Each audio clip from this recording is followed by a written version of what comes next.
Here we have Marine One circling the White House as we have cops and the guards that have cleared out the place for security as we are flying on into the White House. And we got our good orange man in Marine One that is doing his official business.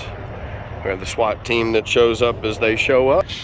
And we have the president safely and secured in the White House. So we had a good landing. We have also reprimanded 51 agents that are not allowed to be in any courthouse anymore.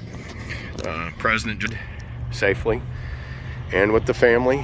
And with that, we have all the police leaving, as well as the SWAT detaining vehicle that guards the president when he lands with Marine One.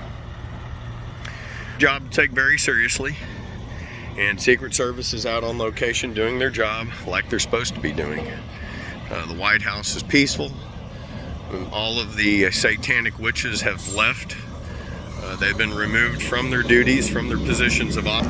We have this beautiful SWAT vehicle here, leaving, doing their jobs like they're supposed to be doing. And thank God, because then we have safety here at home for the United States.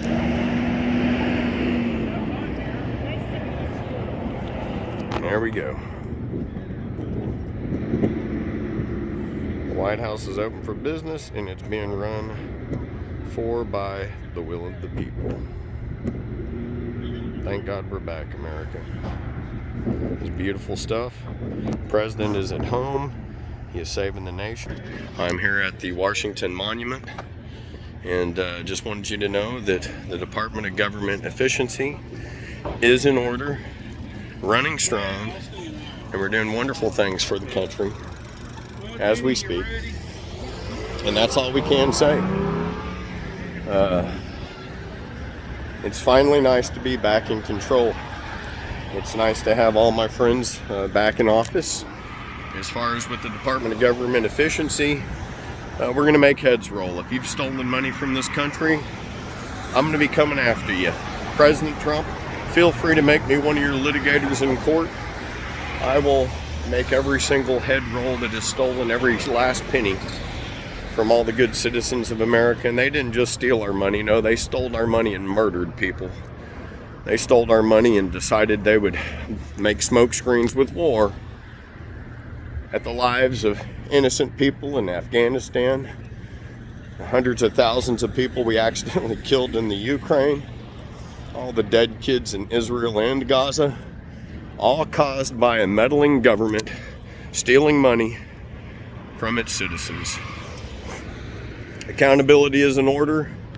The Constitution is to be loved and feared. We don't love the Constitution and fear the Constitution, we don't have a country.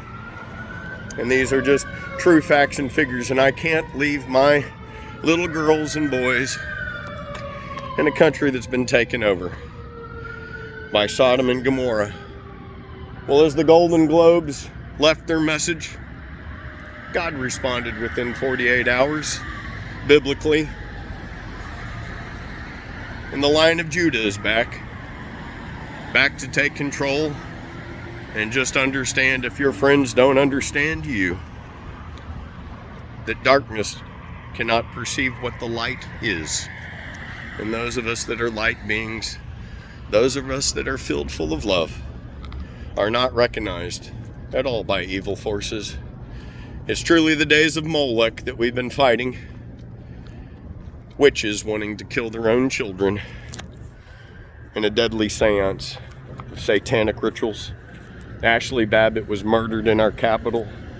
It's time for Nancy Pelosi to pay. I love the fact that Trump just cut all the finances for federal aid. And when I saw Lindsey Graham and Chuck Schumer crying about stuff,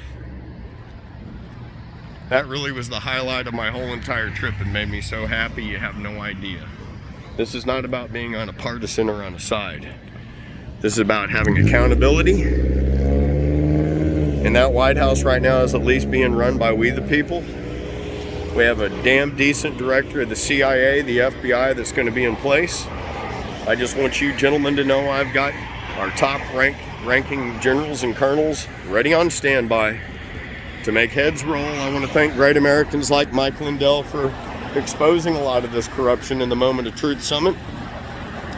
I want to thank Vin Miller for being there for America Happens. We might have uncovered, when they arrested him as the third assassin, I think that they were actually quaking in their boots about over a couple 100,000 ballots that we were discovering in semi-trucks, which never got delivered, which would have been for Kamala Harris to shift the voting even further. So when they busted him, I think during that bust, he stopped a bigger story and perhaps stopped the election from being stolen. I mean, again, we know of over 100,000 ballots, but we have dozens of semi-trucks that were loaded. And when this news story broke, I think it panicked the Democrat Party to where they didn't follow through with their plan, because we actually have evidence and videotaped evidence of their crimes. So the votes didn't make it to their destined location. If they did, you guys would be sitting in a can, and I would be asking for the death penalty for treason. That's where I stand. We got a lot of the facts. We even have over a terabyte of information on police brutality, on police actually breaking the law left and right.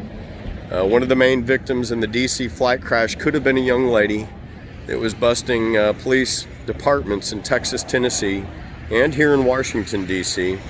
with fraud and abuse. And could they have gone so far as to take the whole plane out? She's one of my top contenders. Another one is the Filipino colonel that was sent here to buy billions of dollars in war weaponry. We have a couple other lawyers, and we even have people that were somehow tied into Jeffrey Epstein's list that have been in maybe all of these planes. So someone is trying to hide their dirty laundry, and I'm here to expose it. Thank you for joining me at the Doge Reporter and at the American News Network with Chris Sanders. I will not stop fighting until every one of these scum-sucking pigs is behind bars, floating in Guantanamo Bay and enjoying the hot sun of Cuba. Until then, may all your days be joyous and blessed. Thank you for listening.